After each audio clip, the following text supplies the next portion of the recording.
우리는 하나님의 부흥의 그 시리즈를 거의 한 반년 이상 살펴보고요.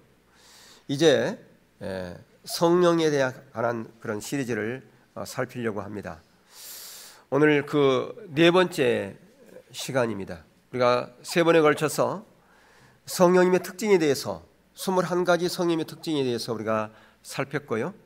오늘은 성령님의 증거, 성령님께서 어떻게 증거하시는가, 우리의 삶에 성령님께서 어떻게 즉각적이고 직접적인 증언을 하시는가라고 하는 이런 부분과 더 나아가서 성령님께서 우리 가운데 임하셨던 그 성령의 그 인치심, 그것을 성령 세례와 성령 충만함에 대한 이 부분을 또한 살펴보려고 하는 것입니다.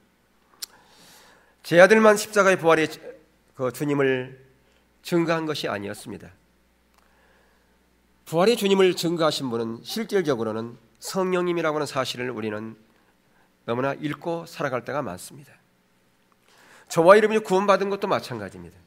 저와 여러분이 구원받아서 복음을 증거하는 그 모든 것도 성령님께서 확증시켜주지 않으면, 성령님께서 즉각적이고 직접 개입이 하지 않으면 그 어떤 것도 열매로 나타나지 않는다라고 하는 것입니다. 예수님의 증거는 너무나 실제적이어서 예수님의 부활을 보지 못한 자들에게도, 베드로나 다른 제자들이 예수 그리스도의 그 십자가 부활을 증거했을 때 그 모두가 그것을 사실로 받아들이고 그것을 확증했습니다. 저와 여러분도 마찬가지지 않습니까?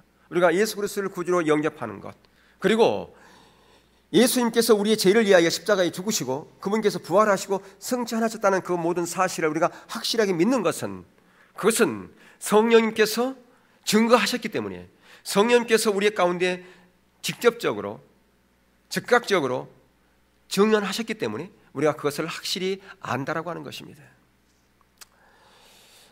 베드로와 요한이 예수님께서 하나님의 우편에 계셨다고 하는 그 사실을 증거하지 않습니까? 그들이 어떻게 알았을까요? 예수님께서 부활하셔서 하나님의 우편에 앉아 계셨다고 하는 것을 그들이 증거하거든요. 그것은 성령님께서 증언하셨기 때문에 그들이 알 수 있었다고 하는 것입니다. 베드로의 설교를 통해서 모든 유대인들이 감동을 받고 그들이 도전을 받고 그들이 하나님 앞에 우리가 어찌할꼬, 우리가 어찌해야 될 거라고 그들이 탄식하면서 베드로에게 우리가 어떻게 하면 되겠냐고 그렇게 묻습니다.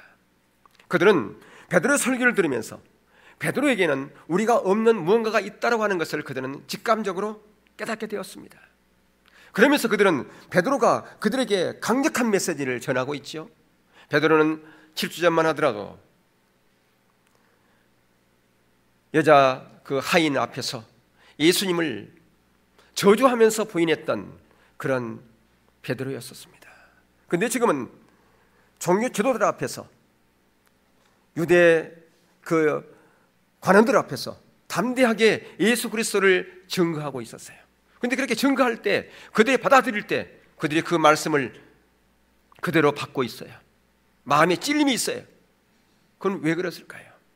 그들은 베드로에게는 우리가에게 없는 무언가가 있다고 하는 것을 그들이 알았고요. 더 나아가서 베드로에게 있던 그 무언가를 우리도 한번 받고 싶다, 우리도 갖고 싶다, 우리도 경험하고 싶다라고 하는 그런 열망이 그들 가운데 부어졌다라고 하는 것입니다. 베드로를 그렇게 변화시킨 것은 무엇일까요? 베드로에게 그에게 있던 것이 무엇일까요? 유대인들에게 없는 그 무언가가 베드로에게 있는데 그게 뭘까요? 그게 바로 성령의 능력이라고 하는 것입니다. 성령님의 역사라고 하는 것입니다. 그래서 유대인들도 그 성령의 역사, 성령의 능력을 받기를 원한 것이었죠.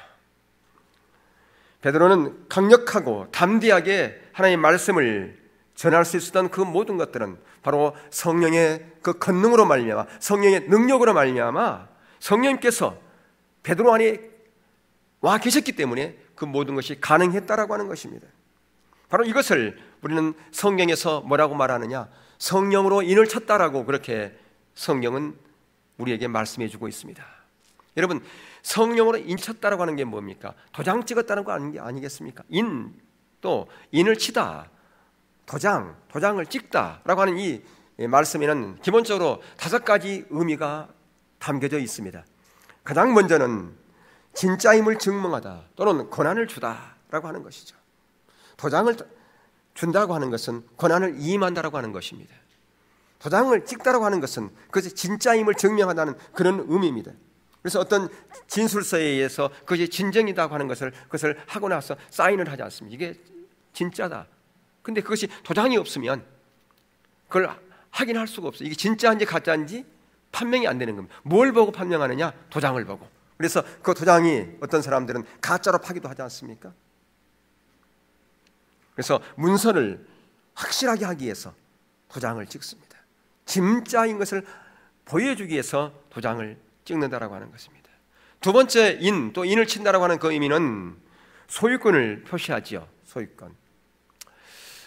그래서 어떤 자동차를 판다거나 아니면 산다거나 또 어떤 부동산을 구매한다거나 그랬을 때 임감 증명서가 필요하지요. 예, 왜 그랬어요? 소유권 이전을 하기 위해서는 그게 필요한 겁니다. 그리고 어떤 농장에 가면 소나 말이나 이런 동물 뒤에 불도장이 찍혀 있는, 낙인이 찍혀 있는 것을 보았을 거예요. 그것은 무엇을 의미합니까? 한 사람이 아니라 여러 사람의 어떤 동물들을 같이 방목하는 그런 방목의 현장, 특히 호주라든가 이런 데서는 누구 것이 자기의 말인지 자기의 손인지 알 수가 없어요. 무엇으로 알 수 있을까요? 자기 주인만이 갖고 있는 특별한 모양의 불도장을 그 소나 말의 엉덩이에 찍음으로 말미암아 그것이 자기 것이라고 하는 것을 알잖아요. 바로 이렇게 이 인이라고 하는 것은, 인을 친다고 하는 것은 소유권의 개념이라고 하는 것입니다.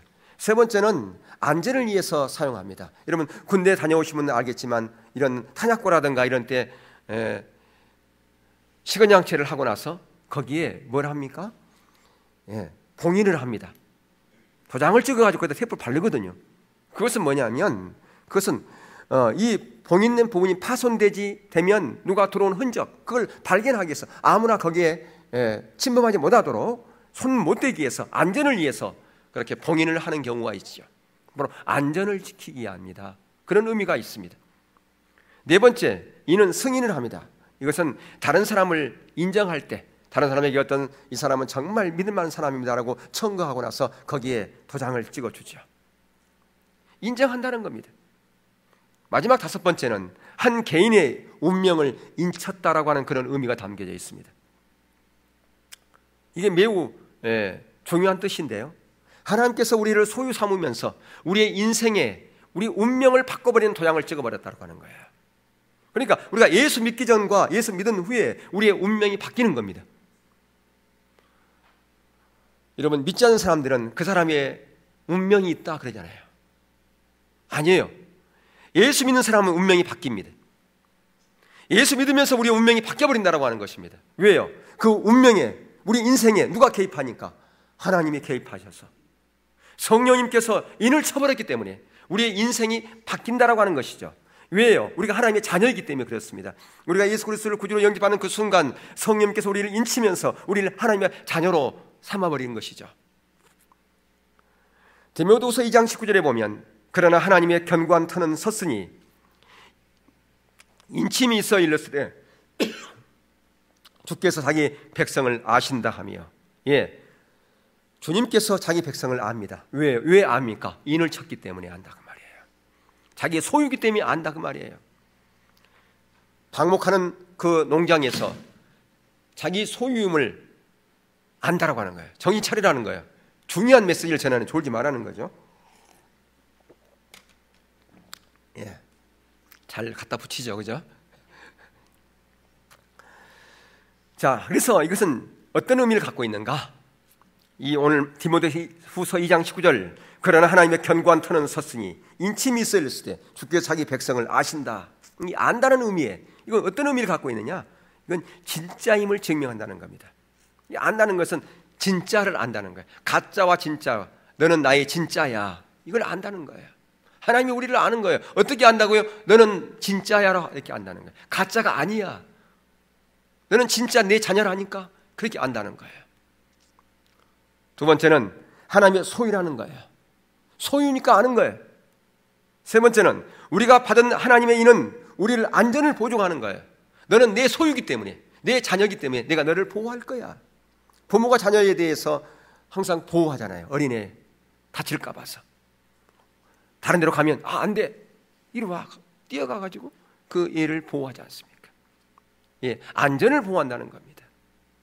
네 번째, 한 개인의 능력과 권위 그리고 성실함에 대해서 인정받는 것보다 더 위대한 것은 없다. 무슨 얘기냐면, 여러분, 세상에서, 그러니까 어떤 회사에서 상사로부터 인정받는 것 참 귀한 일입니다. 다 인정받아야 돼요. 야, 정말 저 친구는 정말 성실하게 일한다. 뭐든 맡겨두면 척척이야. 하나를 얘기하면 둘을 처리하고, 정말 믿음직해. 그게 뭐예요? 인정받는 거 아니겠습니까? 우리 믿는 사람들은 다 어디에서든 다 인정받아야 돼요. 그런데 하나님으로부터 인정받는다는 것은 그것보다 더 훨씬 더 귀한 것이다라고 하는 것이죠. 하나님이 우리를 인정한다는 거예요.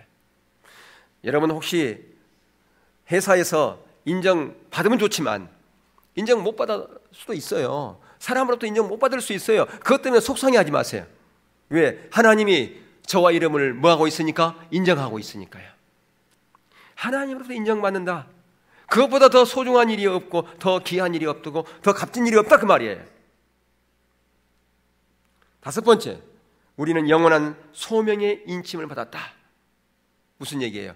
우리의 모든 인생길에서 그분께서 인을 쳤는데 어떤 소명, 우리의 소명의 인을 쳤다는 거예요. 여러분 그런 말이 있잖아요. 젊은이들이여 이상을 가져라. 젊은이들이여 꿈을 가져라. 그러면서 꿈이 있어야 돼. 네 꿈이 뭐냐? 이렇게 묻지 않습니까? 꿈이 없다 그러면 에이 어떻게 꿈이 없어? 대통령? 대통령이 되는 꿈을 가져야 그래도 그 밑에 뭐라 되지. 이런 말을 합니다. 자라나는 이 청소년들에게 맞는 것 같지만 틀린 얘기예요. 우리의 비전, 우리의 꿈은 내가 만들어내는 게 아니에요. 하나님께서 만드시는 거예요. 하나님께서 계획하시는 거예요. 그분 안에 다 있는 거예요. 하나님께서 우리를 만드셨어요. 그렇기 때문에 우리의 재능, 우리의 재주, 우리의 어떤 적성 누가 잘할까요? 하나님이 가장 잘한단 말이에요. 그래서 너는 앞으로 이런 방향으로 가면 너는 참 잘할 거야. 내가 뒷받침해 줄게. 하나님 안에 그 모든 것이 있다 그 말이에요. 그것을 바라보는 것이 그게 소명이에요. 그게 나의 사명이 된다 그 말이에요. 그것에 인을 쳤다 그 말이에요. 그거에 보증한다 그 말이에요. 하나님이 계획한, 하나님이 설계한 그것을 내가 반응하면 거기서 내가 보증해 줄게, 인쳐 줄게 그게예요. 그래서 정말 우리가 뭐 출세하고 성공하고 명예 갖는 거 참 좋지요. 세상에서 출세하고 명예를 얻는 거. 그런데 진정한 출세는, 진정한 명예는 주님 안에서 이루는 거라 그 말이에요. 주님이 계획 세우는 주님의 설계도 안에서 우리가 그것을 따라갔을 때 거기서 하나님께서 보증해 주는 거다 그 말입니다. 그것이 진정한 우리의 소명이다라고 이렇게 말할 수가 있는 것이죠. 그래서 에베소 4장 30절에 이런 말씀이 있어요. 하나님의 성령을 근심하게 하지 말라. 그 안에서 너희가 구원의 날까지 인치심을 받았느니라. 무슨 얘기입니까? 왜 우리가 성령을 근심합니까? 내가 계획 세워가지고 내 뜻대로 내가 막 밀고 나가고 하나님 이거 내가 계획 세웠는데요. 이것이 이루어지면 하나님 이것을 위해서 하나님의 영광도 되고요. 여기서 돈 벌면요. 내가 10의 1조도 하고요. 10의 2조도 하고 10의 3조도 할 거예요. 이게 성령 근심케 하는 거예요. 자기가 자기 인생을 설계해가 성령께 묻지도 않아. 주님의 뜻에 반하는 거예요. 물론 다른 사람이 보기에는 야, 너 대단한 거 했구나. 그래, 그거 참 선한 거야. 좋은 거야. 그럴 수도 있어요. 그런데 하나님께서 계획 세운 게 아니에요. 자기가 계획 세운 거예요. 그러면서 그것을 이루어달라고 막 기도도 하고 헌신도 하고 봉사도 해. 그게 성령을 근심케 하는 거라고 말이에요. 내 것 다 내려놓고 내 계획 다 내려놓고 내 인생의 설계자인 주님께 내가 반응하게 나가겠습니다. 주님, 내가 어떻게 하는 것이 가장 합당한 길입니까? 가장 하나님께서 기뻐하시는 것이 무엇입니까? 이렇게 묻고 그분께서 내 인생을 설계해달라고 그렇게 하는 게 그게 성령님을 근심케 하는 게 아니라 그 말이에요. 그래서 에베소 4장 30절에 하나님의 성령을 근심하게 하지 말라. 그 안에서 너희가 구원의 날까지 인치심을 받았다. 이게 구원이라고 하는 것은 우리의 마지막 주님의 품에 갔을 때까지 말하는 거예요. 구원이라고 하는 것은 우리가 예수 믿은 그때도 구원이지만 주님의 품에 갈 때까지 그 구원은 다 이루어지는 거예요. 그것이 다 구원이에요. 그래서 우리가 이미 여러 번 말씀드린 것처럼 구원이라고 하는 것은 그 시제가 세 가지가 있다고 말씀했어요. 구원을 이루었다, 중생이죠. 구원을 이루라, 성화지요. 구원을 이룰 것이다, 미래, 영화란 말이에요. 그러니까 그 영화의 몸, 주님 품에 갈 때까지 그분께서 우리의 그 구원의 여정에서 인을 쳤다 그 말이에요. 개입하신다 그 말이에요. 그러니까 성령님께서 우리의 모든 삶을 주도하도록 그분께 주도권을 맡기라고 하는 것이에요. 그래야 성령님께서 기뻐하신다 그 얘기입니다. 그렇지 않으면 성령님께서 근심하신다라고 하는 거죠. 근데 여기서 하나의 특징이 뭐냐면 우리가 성령이 인침을 받을 때 그것을 신학적인 용어로 성령 세례라 그렇게 얘기를 합니다. 우리가 구원받은 그때 성령이 인칠 때 성령 세례를 받을 때 여러분 의식하신 분이 있어요? 여러분이 성령 인침 받은 그때 예수 그리스도를 구주로 영접하는 그 순간 중생 때 언제인지 혹시 아신 분도 있을 거예요. 그러나 대부분 아마 모를 겁니다. 여러분이 언제 구원받았는지 그 날과 그 시를 아십니까? 우리가 태어난 날과 시는 알 수 있어요. 그러나 영적으로 거듭난 그 때와 시를 모를 수도 있어요. 근데 중요한 것은 확신이 중요한 거예요. 구원판에서는 뭘 물어봅니까? 당신 구원받았어? 예, 받았는데요. 그럼 언제 구원받았는데? 글쎄요, 제가 언제 구원받았는데? 내가 어릴 때 내가 구원받았는데, 내가 중학교 때인가 고등학교 때인가 확실하게 모르겠네요. 에이, 그러면 구원 못 받았는데 그게 얼마나 큰 사건인데 우리가 육적으로 태어난 것도 다 알잖아. 근데 영적으로 태어난 것은 얼마나 중요한 일인데 그것도 모른단 말이야? 구원 못 받았으니까 그거 모르는 거지. 이렇게 접근을 하죠. 여러분, 중요한 것은 내가 지금 현재 구원의 확신이 있는지 없는지 그게 중요한 거예요. 내가 구원의 확신이 있는 것은 그것은 누가 그 확신을 주는 겁니까? 성령님께 주시는 거예요. 그게요. 그 확신은. 예. 그러니까 중요한 것은 그게 무의식적으로 받을 수 있다 그 말이에요. 성령 세례는, 구원은 내가 의식하지 못할 수 있어요. 그래서 에베소 1장 13절에 그 안에서 너희도 진리의 말씀 곧 너희의 구원의 복음을 듣고 그 안에서 또한 믿어 약속의 성령으로 인치심을 받았느니라 그렇게 말씀하고 있어요. 모든 크리스찬들이 예수 그리스도를 구주로 영접하는 그 순간 바로 성령으로 인침을 받았다 그 말이에요. 예, 그러니까 성령의 인침은 언제 받는다고요? 예수 그리스도를 구주로 영접하는 그때 받는 거예요. 성령님께서 그때 오신 거라 그 말이죠. 성령님께서 우리 가운데 오셔서 도장을 찍어버린다 그 말. 너는 내 거야 라고. 내가 너를 인생을 내가 보증할게 그 얘기죠. 예. 어떤 사람들은 빌립이 사도행전에 보면요 에티오피아 내시를 전도하는 그런 내용이 나옵니다. 거기 보면 성령님께서 빌립에게 광야로 가라고 그러죠. 그리고 에티오피아 내시가 타고 있는 그 마차에 접근하라고 그렇게 말씀하고요. 누가 하신 거예요? 성령님께서 그렇게 감동을 주신 거라고 말이에요. 그런데 오늘날에는 그런 일은 더 이상 일어나지 않는다라고 그렇게 주장하는 사람들이 있어요.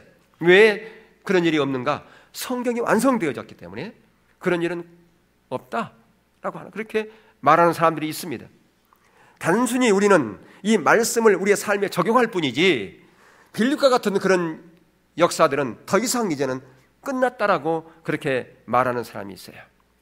만약에 여러분들이 그것을 받아들인다면요 그것은 성령님을 근심케 하는 거예요. 성령님을 마음을 아프게 한다 그 말이에요. 성령님을 슬프게 한다 그 말이죠. 왜? 내가 주도권을 잡고 다 한다는 거죠. 그게요.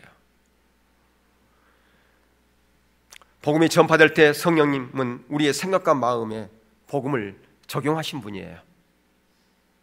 말씀을 통해서 우리의 마음에 다가오는 성령님은 역사적인 진리를 하나님의 말씀을 깨닫게 하고 그래서 우리의 삶에 적용하도록 하신 분이 누구냐? 그게 바로 성령님이십니다. 우리를 그리로 인도하신 분이 성령님이에요. 그랬기 때문에 우리는 하나에서 열까지 우리의 모든 인생에서 우리의 삶의 여정에서 성령님을 의지해야 되고 성령님의 인도를 따라 가야 된다고 하는 것입니다. 예배뿐 아니라 우리의 삶의 모든 영역에서 우리는 성령님을 의지해야 됩니다. 예배 가운데 성령님께서 함께하지 않는다면 그 예배는 어떤 의미가 있겠습니까? 그래서 우리는 예배 가운데 성령님께서 강력하게 임해달라고 우리는 기도해야 됩니다. 또 삶의 현장에서도 마찬가지예요. 내 삶의 현장에서 성령님께서 역사해 주세요. 내가 지금 누구누구를 만나려고 하는데 성령님 함께 해주세요. 성령님이 도와주세요. 은혜 주시고 보호해 주시고 내가 무슨 말을 해야 될지 생각나게 해주세요. 이렇게 우리는 성령님을 의지해야 된다 그 말입니다. 근데 그것만으로 우리는 만족해서는 안 됩니다. 그 이상의 것이 있어요. 지금 우리에게 필요한 것은요, 성령께서 우리 가운데 즉각적이고 직접적으로 역사했지만 언제요? 우리가 성령 세례 받을 때, 예수 그리스도를 구주로 영접할 때. 근데 그 이상 우리는 기대하고 사모해야 돼요. 어떤 무엇을요? 성령님의 강력한 기름 부음. 성령님의 강력한 기름 부음, 그것을 우리는 사모해야 된다 그 말이에요. 그것을 우리는 성령 충만이라 그렇게 얘기를 합니다. 우리는 오순절날 그런 마가의 다락방에서 일어났던 그런 성령의 강력한 기름 부음을 우리는 사모하고 있죠. 그러나 초대교회 때는 그것은 그들에게는 성령 세례였어요. 그것을 통해서 성령께서 초대교회에 처음 부어진 거거든요. 그런데 오순절날 마가 다락방 이후에 성령께서 강력하게 역사한 그 현장들을 우리는 보게 됩니다. 그런데 이렇게 성령께 충만한 그런 사건은 다 의식을 합니다. 다 느껴요. 보아요. 자, 성경을 한번 볼까요? 사도행전 2장 37절. 베드로가 설교할 때 어떤 일이 일어나는 거 보세요. 그들이 이 말을 듣고 마음에 찔러 베드로와 다른 사도들에게 물어 이르되, 형제들아, 우리가 어찌할꼬 하거늘. 의식적이에요, 무의식적이에요? 의식적이잖아요. 또 사도행전 4장 31절 보세요. 빌기를 다음에 모인 곳이 진동하더니 무리가 다 성령이 충만하여 담대히 하나님 말씀을 전하니라.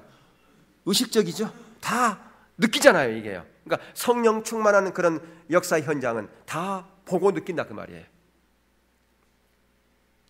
자, 사도행전 10장에 가면 베드로가 고넬료 집에 가가지고 복음을 전하는 내용이 나옵니다.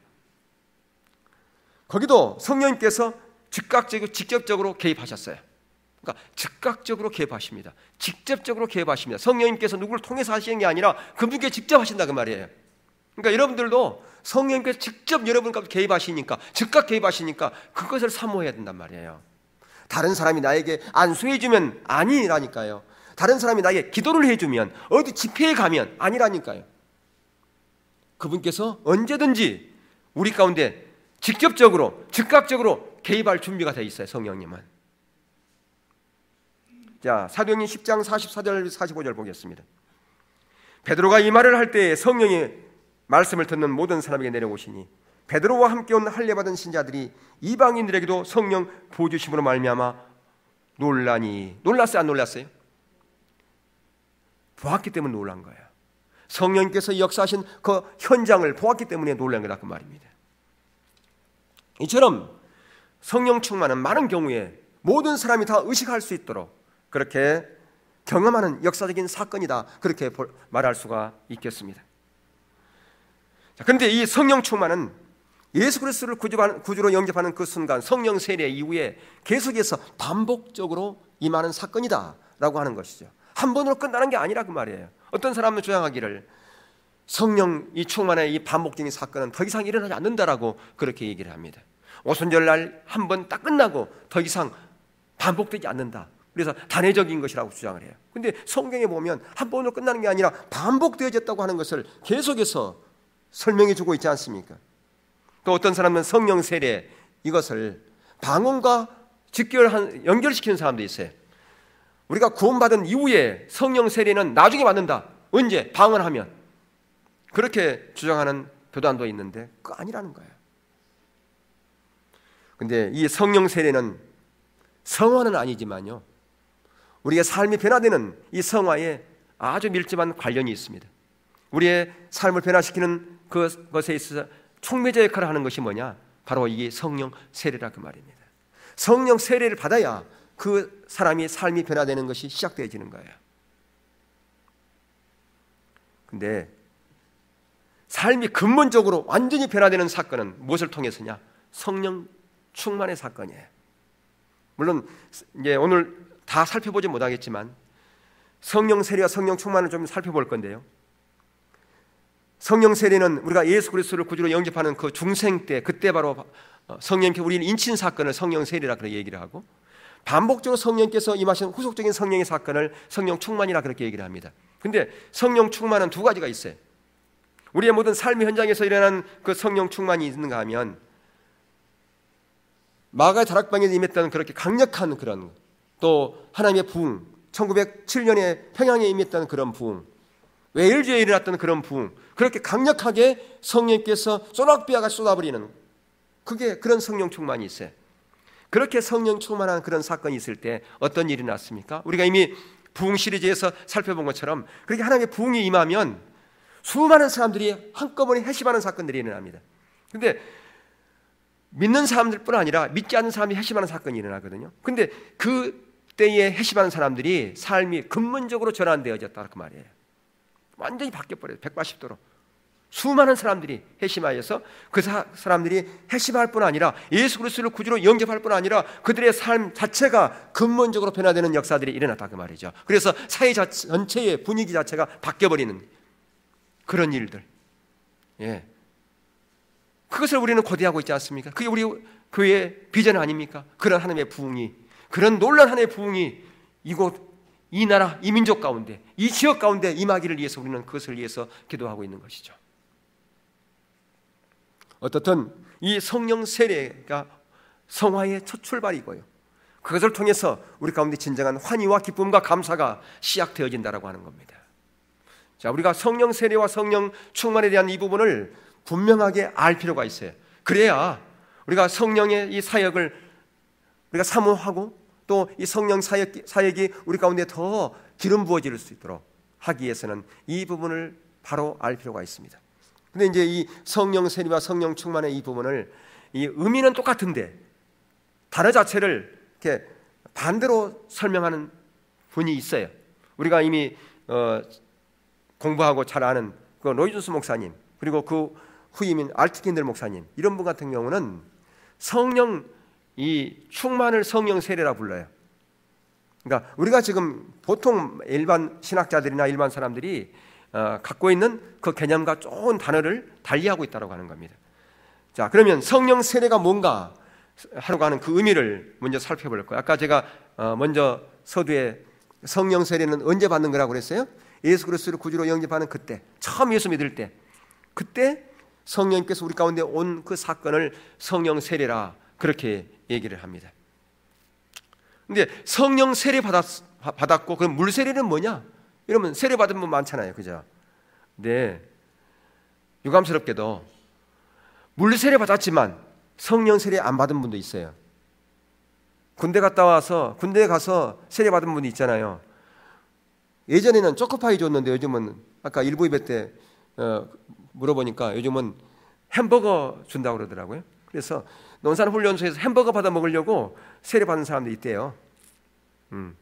근데 성령 세례는 예수 그리스도를 구주로 영접해야, 그래야 성령 세례를 받고 그것을 결혼식에 혼인 선포하는 것처럼 모든 사람들에게 이 사람이 진짜 하나님의 자녀가 되었다고 하는 것을 선포하듯이, 그것이 바로 물 세례거든요. 물론 뭐 다 그런 건 아닌데 일부가 그러겠죠. 예. 근데 물 세례를 아무리 많이 받아도 성령 세례를 안 받으면 구원 못 받은 거다 그 말이에요. 어디에서는 그렇죠. 어디에서는 그냥 물 세례 받은 것을 구원으로 쳐요. 뭐라고 얘기 않겠지만 요즘 말을 잘못하면 또 뭐 문제 많더라고요. 그런 데도 있어요. 누구의 말이 하나님 말씀을 대신한다고 또 얘기하기도 하니까. 자, 성령 세례의 의미를 아주 잘 설명한 신학자 한 사람이 웬 구리덤입니다. 그분이 그 조직신학 책 방대한 분량을 쓴 분이고, 자, 근데 그분이, 여러분 주보에도 거기 있죠. 자, 설명해놨는데 뭐냐면, 성령 세례는 성령께서 우리에게 새로운 영적 삶을 주시고, 그게 중생이죠. 우리를 깨끗게 하시고 죄에 대한 애착과 죄의 권세를 깨뜨리게 하시는 성화의 첫 단계다. 그래서 신앙생활에 처음에 일어나는 성령의 역사를 가리킨다라고 하는 거죠. 그게 뭐라고요? 성령 세례라고 말해요. 예. 그는 계속해서 이렇게 말해요. 이 새로운 언약의 능력은, 그러니까 이 성령 세례가 능력이에요. 성령이 우리 안에 와 계신 것이 능력이다 그 말이에요. 그래서 그분은 이 새로운 언약의 능력은 제자들의 복음 전파를 훨씬 효과적으로 만들었고, 그러니까 성령 세례 받은 구원받은 저와 여러분들은 모두가 다 성령님께서 우리 안에 계시니까, 하나님께서 우리 안에 계시니까 그분의 능력으로 복음을 증거하는 거예요. 우리의 지혜로 가지고 하는 게 아니라, 우리의 능력으로 하는 게 아니라 그 말입니다. 그리고 모든 신자들의 삶에서 죄를 정복하고 승리할 수 있는 훨씬 큰 능력을 부여했으며, 신자들을 공격하는 사단의 마귀의 세력을 물리칠 수 있는 힘을 주었다. 자, 그러면 마귀를 물리칠 수 있는 힘을 줬다고 하는 것은 바로 누구의 힘을 힘입어서 마귀를 이길 수 있다고요? 우리 안에 계신 성령의 능력을 힘입어서. 그러니까 내 힘으로 하면 안 되겠죠. 성령님께 민감해서 해야 된다라고 하는 거예요. 그래서 이러한 능력, 한 예를 들면 이렇습니다. 정말 여러분들이 그 단체, 조심해야 될 단체가 뭐라고 얘기하면 알 거예요. 근데 그 단체는 교회론이 없어요. 여러분, 선교 단체가 교회론이 없다, 그러면 문제가 있는 거예요. 교회라고 하는 것은 뭡니까? 예수 그리스도께서 세우신 게 교회예요. 예수님이 교회의 머리예요. 근데 교회론이 약해. 그래서 주일날 되면 교회 안 가고 거기 가. 왜? 교회론이 약하니까. 그럼 문제가 있는 거죠. 근데 거기서는 지역령을 대적한다고 그래요. 지역령. 그래서 뭐 무슨 영 막 얘기해요. 제가 얘기는 않겠지만. 그러면서 땅받기를 합니다. 지역령과 대적하기 위해서. 그게 어디서 온 거냐? 성경에서 왔지요. 이런 보세요. 여리고성을 함락시킬 때 여리고를 돌았잖아요. 온 백성들이. 그것은 누구의 인도를 따라서 그렇게 한 거예요? 여호수아의 인도입니까? 하나님의 인도입니까? 하나님의 인도예요. 그러면 성경에서 하나님이 하시는 방법이 똑같은 것이 두 번 있는 거 있어요, 없어요? 왜 없을까요? 하나님은 방법을 의지하지 말라고 하기 위해서 그런 거예요. 모세가 반석에서 물을 내는 것도 달랐어요. 모세가 왜 가나안에 못 들어갔습니까? 두 번째 반석에서 물을 내려고 그럴 때 첫 번째하고 똑같이 해버렸단 말이에요. 그것 때문에 못 들어간 거예요. 왜 그러는가? 방법을 의지하지 말라. 그럼 뭘 의지하는 겁니까? 하나님 그분 자신을 의지하라고 말이에요. 그런데 오늘날 우리는 너무나 방법을 의지 많이 해요. 다른 사람이 어떤 무슨 응답받았다 그러면 어떻게 응답받았는데? 나 10일 금식 기도했는데. 철야 그래? 나도 그렇게 해야지. 아니란 말이에요. 하나님과 우리의 신앙은 하나님 우리가 1대1의 관계예요. 그분께 묻고 그분의 지시를 따라야 되는데 우리는 방법에 의존하기 너무너무 잘해요. 방법. 어떻게 했는데? 어떻게 하면 되는 것인데? 하나님께 물어야지. 그 사람에게 물어봐요. 이 방법을 물어봐요. 예. 그러니까 이 사단과 마귀를 물리치는 것도 성령님이 우리 안에 계시니까 그분께 물어봐야 되는데 방법을 의지해가지고 어떤 지역령과 싸운다고 하는 거예요. 만약에 성령님께서 어느 지역에 가서 네가 거기를 돌면서 거기에 있는 그 영혼들을 불쌍히 여기고 그들 영혼들을 기도해라. 그러면 그렇게 해야죠. 근데 해결적으로 똑같아. 다 그렇게 하는 거예요. 방법을 의지한다 그 말이에요. 그것은 성령님을 의지하는 게 아니에요. 주님을 의지하는 게 아니라 그 말이에요. 자기 방법을 의지한 거라 그 말이에요. 그건 철저하게 하나님 중심적인 것이 아니라 자기 중심적인 거예요. 타락의 본질이에요. 그건요. 타락의 본질은 뭡니까? 자기 중심적인 삶이 타락의 본질이지 않습니까? 하나님이 목적이 아니라 자기가 목적되어지면 하나님의 길을 따라 하지 않습니다. 하나님의 방법을 따라 하지 않습니다. 자기의 방법, 세상적인 방법 따라가게 되어 있습니다. 그러면 거기에 따라오는 것이 자기 자원, 세상의 자원을 의지하게 되어 있어요. 하나님의 자원을 의지하지 않습니다. 그게 바로 자기 중심적인 삶이요 타락의 본질이에요. 에덴 동산에서 왔던. 자, 어떻든 우리가 오늘날 사단 마귀를 물리칠 수 있는 그 능력을 주었는데 그것은 우리 자원이 아닌, 우리의 능력이 아닌 성령 하나님을 의지하여 그분의 능력으로 물리치라 그 말이죠. 그런데 그분께서 우리를 사용하시죠. 우리를 도구로 사용하신다 그 얘기입니다. 더 나아가서 성령의 이 새 언약의 능력은 또한 모든 신자들에게 사역을 위한 여러 종류의 은사를 주기도 했다. 성령님께서 우리 가운데 은사를 줬다 그 말이에요. 뭐 하라고 은사를 줬다고요? 우리의 사역을 잘 감당하라고 연장으로 줬다 그 말입니다. 은사는 그렇기 때문에 성령의 은사는 연장이에요. 무한 연장. 교회의 일을, 하나님의 일을 잘 하라고 연장으로 주어졌다. 밭일을 하는 데 있어서 호미로 가지면 일이 더디니까 삽도, 갱이도 필요하고 요즘은 경운기도 필요하고 더 나아가서 트럭도 필요하잖아요. 연장이다 그 말이에요. 효과적으로 하려고. 그것은 우리를 유익을 위해서, 우리 유익을 위해서 한 게 아니라 뭐 하라고? 교회에 덕을 세우고 다른 사람을 섬기라고 주신 것이다 라고 하는 것이죠.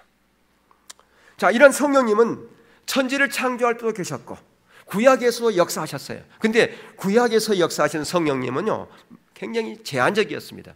때로는 어떤 지도자들에게, 선지자들에게 능력도 주었고요, 지도록도 주었고 예언의 능력도 주었어요. 근데 우리가 아는 것처럼 다윗이 참 뛰어나지 않습니까? 근데 그에게 준 그 모든 능력, 솔로몬의 지혜 다 누가 준 거예요? 누구의 능력입니까? 하나님이 주신 능력이다 그 말이에요.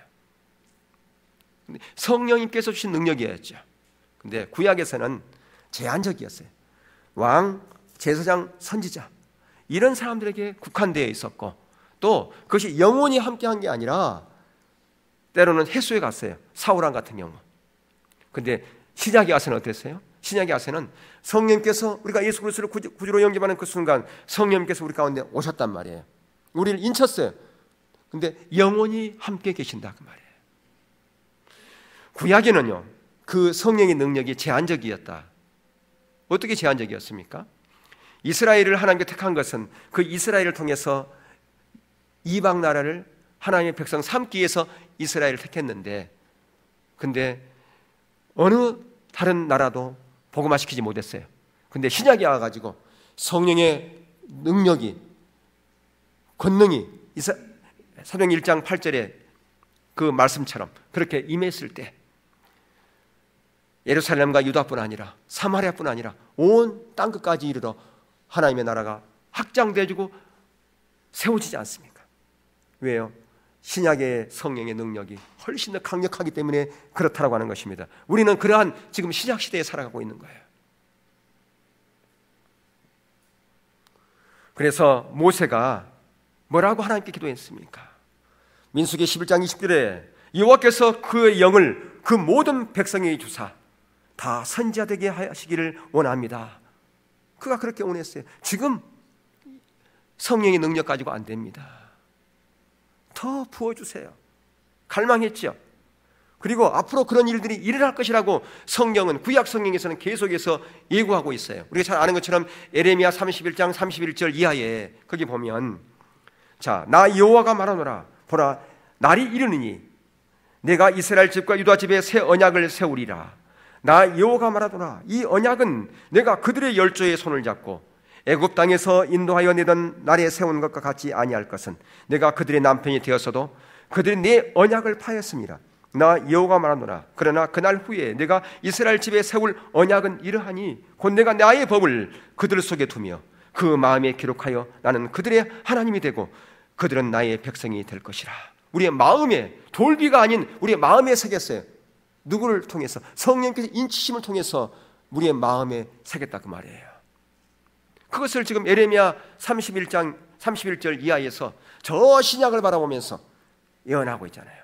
그래서 그 신약에서 이 말씀을 받아가지고 고린도후서 3장 6절에서 의무는 죽이는 것이요, 요즘 성경에는 율법 조문이라 되어 있죠. 율법 조문은 죽이는 것이요 영은 살리는 것이다. 예. 신비에 새겨진 이 성령님이 계시기 때문에 우리가 살아난다 그렇게 말씀하고 있습니다. 그러나 구약의 돌비에 새긴 것은 죽는 것이다 이렇게 얘기하고 있어요. 더 나아가서 에스겔서 36장 26절 27절 한번 볼까요? 또 새 영을 너희 속에 두고 새 마음을 너희에게 주되 너희의 육신에서 굳은 마음을 제하고 부드러운 마음을 줄 것이며 또 내 영을 너희 속에 두어 너희로 내 율례를 행하게 하리니 너희 내 규례를 지키 행할지라. 또 우리가 아는 요엘서 2장을 한번 볼까요? 요엘서 2장 28절 29절. 그 후에 내가 내 영을 만민에게 부어주리니 너희 자녀들이 장래 일을 말할 것이며 너희 늙은이는 꿈을 꾸며 너희 젊은이는 이상을 볼 것이며 그때 내가 또 내 영으로 남종과 여종에게 부어줄 것이며. 예. 신약을 바라보면서 예언한 내용들이 구약에 여러 부분 등장하는 것을 볼 수 있지 않습니까? 세례 요한은 구약 시대의 마지막 선지자였습니다. 그는 오는 메시아 시대를 열 것을 그는 예언했지요. 놀라운 성령의 그 기름 부음이 보여질 것을 그는 예언했습니다. 그리고 그것을 실제로 증거하신 분이 누구냐? 예수님이었어요. 예수님께서 세례 요한을 통해서 세례를 받을 때에 그때 그분께서 물로 올라오실 때 성령님께서 놀랍게 예수님이 이에 임하셨다라고 누가복음 3장 21절 이하에서는 증언하고 있는 것을 보게 되어지죠. 마귀에게 시험받은 이후에도 마찬가지였어요. 거기에 놀라운 성령의 능력으로 그분께서 이제 공생의 사역을 하기 위해서 어디에 오시느냐? 갈릴리에 오시는 겁니다. 예수님께서 그렇기 때문에 공생의 사역은 누구의 능력으로 공생의 사역을 행하셨느냐? 성령의 능력으로. 성령의 능력으로 하나님 나라의 말씀을 전파하시고요, 귀신을 쫓아내고 죽은 자를 살리게 하시고 그 다음에 각색 병자를 치유하신 그 모든 것이 바로 성령의 능력으로 행하셨다라고 하는 것입니다. 그렇기 때문에 우리의 사역도 마찬가지예요. 우리의 모든 삶도 마찬가지입니다. 성령의 능력으로 우리의 사역을 감당할 뿐 아니라 우리의 삶을 감당해야 된다라고 하는 겁니다.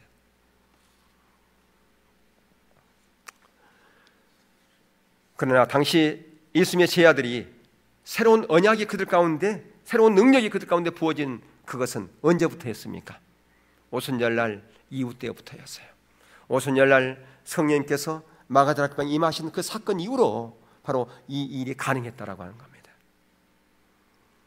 오순절을 통해서 요엘서 2장의 예언이 성취되었고 바로 새 언약의 능력이 교회 가운데 부어지게 된 것이죠. 오순절 이후에 사는 우리들은 예수를 믿을 때 성령 세례를 받지요. 예수님의 제자들은 그들의 성령 세례는 오순절 마가다락방에 그 성령 임한 사건이라고 그렇게 볼 수가 있어요. 근데 그 오순절 마가다락방 그 사건 이후에도 계속해서 성령님께서 강력하게 반복되어진 것을 볼 수가 있지 않습니까? 자, 그것을 우리는 뭐라고 얘기하느냐? 성령의 충만이다, 그렇게 얘기를 해요. 성령의 충만. 자, 성령의 충만에 대한 부분은 이제 다음 주에 더 깊이 있게 살펴보겠습니다만은 왜 성령 충만이 필요한가? 한 분의 얘기를 하고 끝마치려고 그러는데요. 여러분 무디 목사님을 잘 아실 거예요. 부흥사 무디. 예. 그러니까 성령 세례를 통해서 성령께서 우리 가운데 와 계세요. 근데 그 D.L. 무디가 정말 그 성공적인 그 목회를 시카고에서 하고 있었어요. 그런데 어느 날 새로운 성령의 능력이 자기에게 강력하게 부어지기를 그 간절히 기도했다고 그래요. 저도 마찬가지지만 여러분 모두에게 그런 사모함이 이렇게 부어질 수 있기를 주의 이름으로 축복합니다. 그래서 얼마나 사모함이 컸으면 먹는 것이 입에 들어오지 않을 정도로 식음이 전폐했다는 거죠. 아, 저도 좀 그렇게 해봤으면 좋겠는데 안 된단 말이에요, 이게요. 예. 예. 정말 그런 사모함이 있으면 좋겠어요. 그런데 얼마가 있은지 모르겠는데 성령님께 임하셨어요. D.L. 무디에게. 감히 표현할 수 없을 정도로 강력하게 하나님의 사랑이, 성령의 놀라운 능력이, 기름 부음이 그 무디 목사님에게 부어졌다는 거죠. 그 이후로 그는 세계적으로 쓰임받는 강력한 부흥사가 되어져서 세계 각국을 누비면서 복음을 증거하는 그런 부흥사 역할을 감당했어요. 초등학교도 제대로 못 나왔던 그 무디, 그가 한 번은 대학교 교수들 앞에서 복음을 증거했을 때 그 대학 교수들이 무릎을 꿇고서 회개하고 통회하는 그런 일도 있었다는 거죠. 바로 이런 후속적인 성령의 역사, 그 성령의 충만, 그것을 우리는 다 고대하고 있습니다. 기대하고 있습니다. 여러분의 삶 가운데 그런 성령의 충만의 역사가 일어나기를 주님으로 축복합니다. 자, 그러면 이 성령 세례와 성령 충만의 이 부분을 사도 바울은 어떻게 기록하고 있는가? 갈라디아서 3장 1절에서부터 5절 말씀, 거기 보면 그 대표적인 구절 하나를 오늘 살펴보고 마치겠습니다. 자, 우리 함께 읽겠습니다. 시작. 어리석도다 갈라디아 사람들아, 예수 그리스도께서 십자가에 못 박히신 것이 너희 눈앞에 밝히 보이거늘 누가 너희를 깨더냐? 내가 너희에게 다만 이것을 알려 하노니 너희가 성령을 받은 것은 율법의 행위로냐 듣고 믿음으로냐? 너희가 같이 어리석으냐?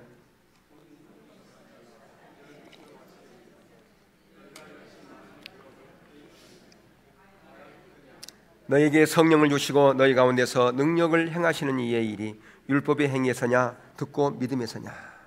예, 후속적인 성령의 역사를 잘 증거해주는 대표적인 구절인데요, 여기에 보면 두 가지의 성령의 역사가 등장합니다. 2절과 5절. 자, 먼저 2절에 보면 너희가 성령을 받은 것은 그랬어요. 이것은 우리가 처음 성령을 받을 때를 말하고 있어요. 뭘 통해서 아느냐? 이 성령을 받은 것은, 이것은 헬라어의 그 원문으로 보면 이 시제가 단순 과거형이에요. 단순 과거형. 헬라어 단순 과거형은 우리가 여러 번 말씀드렸지만 과거의 어떤 점적인 사건이에요. 과거에 한 번 일어난 사건을 단순 과거형으로 기록합니다. 근데 이게 단순 과거형이라고 하는 것을 잘 설명해 준 게 바로 뒷구절이에요. 3절. 3절 볼까요? 3절 한번 읽어보겠습니다. 시작.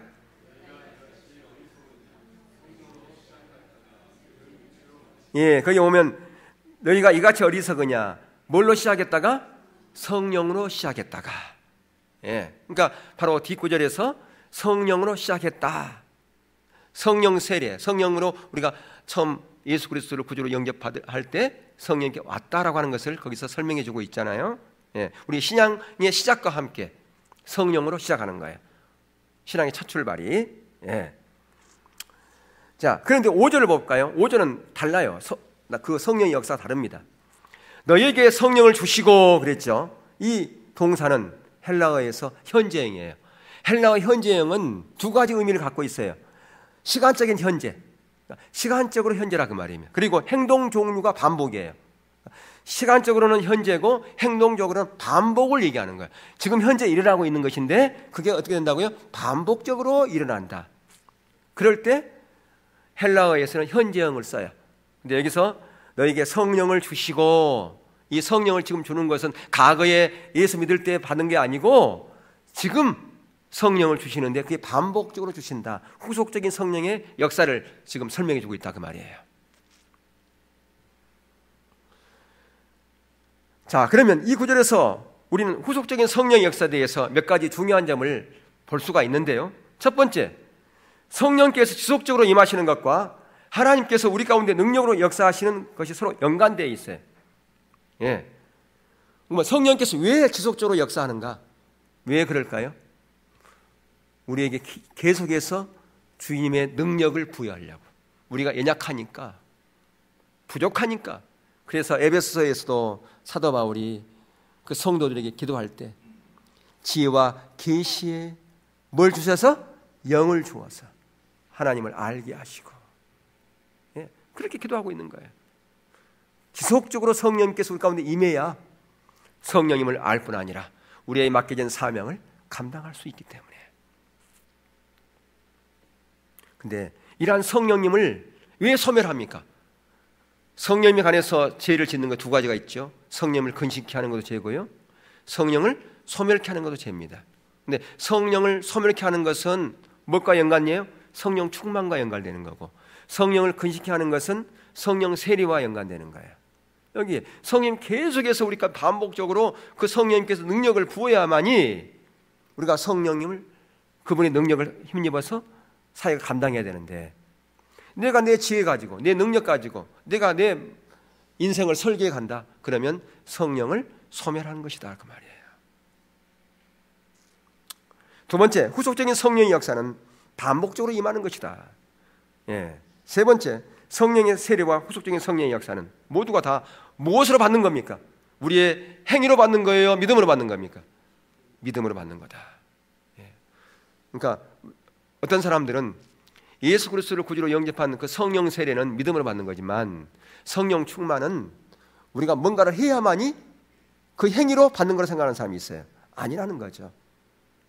물론 우리가 사모하고 기도해야 되죠. 그런데 사모하고 기도했기 때문에 주는 것은 아니라 그 말이에요. 그건 전적인 하나님의 은혜로 주어진 거예요. 믿음으로 주어진 거다 그 말입니다. 행위로 주어진 것이 아니라라고 하는 것을 우리가 볼 필요가 있습니다. 자, 그래서 이 성령께서 믿음으로 준 것인데 이건 왜 준 것이냐? 십자가 때문에 주신 거예요. 하나님의 영광 때문에 주신 거라 그 말입니다. 여러분, 이미 살펴본 대로 성령이 우리 안에 오신 것은 바로 무엇으로 인해서 온 거예요? 십자가의 영광으로 온 거예요.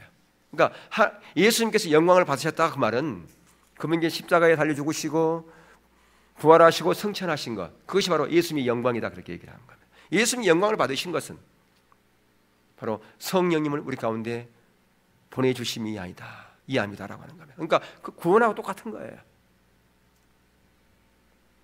그래서 예수님께서 영광 받으신 주된 목적 중 하나가 뭐냐? 그것은 바로 성령님께서 우리 가운데 역사하셔서 성령님께서 우리의 모든 삶을 주도해 가라고 그 길을 예비한 것이다 라고 하는 것이죠. 그래서 예수님께서 제자들에게 내가 가는 것이 너희들의 유익이다, 계속해서 반복해서 강조하는 게 뭐예요? 내가 너희들에게 떠나는 것이 너희에게 유익이야. 오히려 그분, 그 보혜사, 또 다른 보혜사가 오신다. 그분께서 너희들의 변호사가 될 것이고 상담자가 될 것이고 인도자가 될 것이고 너희들을 안전한 길로 인도하는 진정한 주님이 될 것이다, 그렇게 말씀하지 않습니까? 근데 그 성령님이 지금 우리 안에 와 계신다 그 말, 성령님께 인을 쳤다 그 말입니다. 하나님께서 우리를 소유 삼으셨고 우리의 길을 인도하고 계신다고 하는 겁니다. 그분께 더욱 민감할 뿐 아니라 민감해서 그분이 기뻐하시고 원하는 뜻을 쫓아서 그렇게 나아가되, 주님, 내가 주님의 뜻을 쫓아서 사명을 감당할진데 성령의 충만한 능력이 저에게 부어져야 이 사명을 더 훨씬 효과적으로 감당할 수 있습니다. 주님, 저에게 능력으로서 임해달라고 그렇게 기도해야죠. 주의 일도 하지 않으면서 사명 감당하지 않으면서 저에게 더 큰 능력 주세요, 뭐하게 해요? 저에게 성령의 강한 은사들 부어주세요, 뭐하게 해요? 주의 일을 하면서 내가 일하는데 한계가 부딪힙니다, 주님, 저에게 더 능력 부어주세요. 그럴 때 성령님께서 더 강력하게 역사할 줄로 믿습니다. 오늘 우리는 성령의 그분께서 우리 가운데 오셔서 증거하는 부분을 어떻게 증거하시느냐? 인치심으로 증거했다 그 말이에요. 근데 그것이 성령 세례의 부분과 성령의 충만의 부분으로 나눠서 그분께서 역사하시는데, 다음 주에는 성령의 충만에 대한 부분을 더 깊이 살펴볼 것입니다. 원하기는 우리는 모두가 다 성령 세례 받은 자들입니다. 성령 세례 받았기 때문에 성령의 능력을 받은 자다 그 말입니다. 그 능력 받은 자로서의 여러분의 사명을 잘 감당하게 갈 때 여러분 가운데 그 사명을 더 효과적으로 감당할 수 있도록 성령님께 후속적인 성령의 능력을 더 부어주실 줄로 믿습니다. 그런 성령의 충만함을 더 깊이 성령의 기름을 경험하는 복된 인생이 되어줄 수 있기를 주의 이름으로 축원합니다.